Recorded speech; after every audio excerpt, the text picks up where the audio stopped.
Bénédictions à tous, je suis le docteur Frédéric Gauthier en direct de Nicaragua.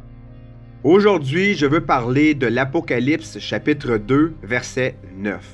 La Bible dit « Je connais tes œuvres et ton affliction et ta pauvreté, quoique tu sois riche, et les calomnies de ceux qui se disent juifs et qui ne le sont point, mais qui sont une synagogue de Satan. » Ce verset parle des gens qui se disaient juifs et malheureusement ne l'étaient pas.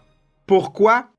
Comme nous l'avons étudié dans les autres vidéos, ces Juifs avaient rejeté le Christ et avaient mis leur foi dans leur chair ou dans leur apparence physique. Ainsi, les Juifs qui vivaient avant l'an 70 après Jésus-Christ prétendaient qu'ils étaient les vrais Juifs. Dans ce verset, Dieu affirme qu'ils étaient des menteurs et qu'ils faisaient partie de la synagogue de Satan. Maintenant, il y a beaucoup de gens qui ont parlé dans le passé de ce que pouvait représenter la synagogue de Satan.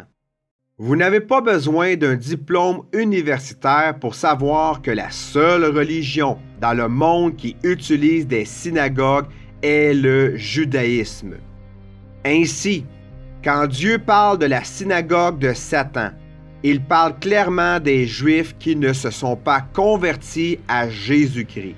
Lisons maintenant le verset suivant du même chapitre, le verset 10. « Ne crains rien des choses que tu as à souffrir. Il arrivera que le diable en mettra quelques-uns d'entre vous en prison, afin que vous soyez éprouvés et vous aurez une affliction de 10 jours.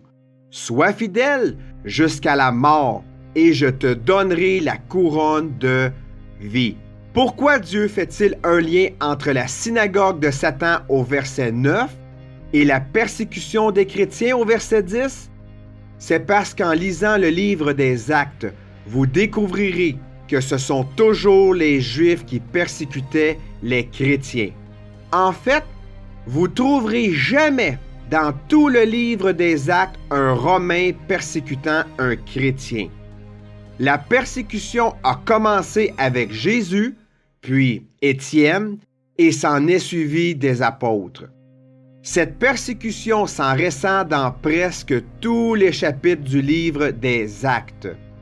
C'est pourquoi Dieu associe la synagogue de Satan à ceux qui se disent juifs et qui persécutent les croyants. Maintenant, laissez-moi vous poser une question. Est-ce que les Juifs d'aujourd'hui qui vivent en Israël persécutent-ils encore les chrétiens?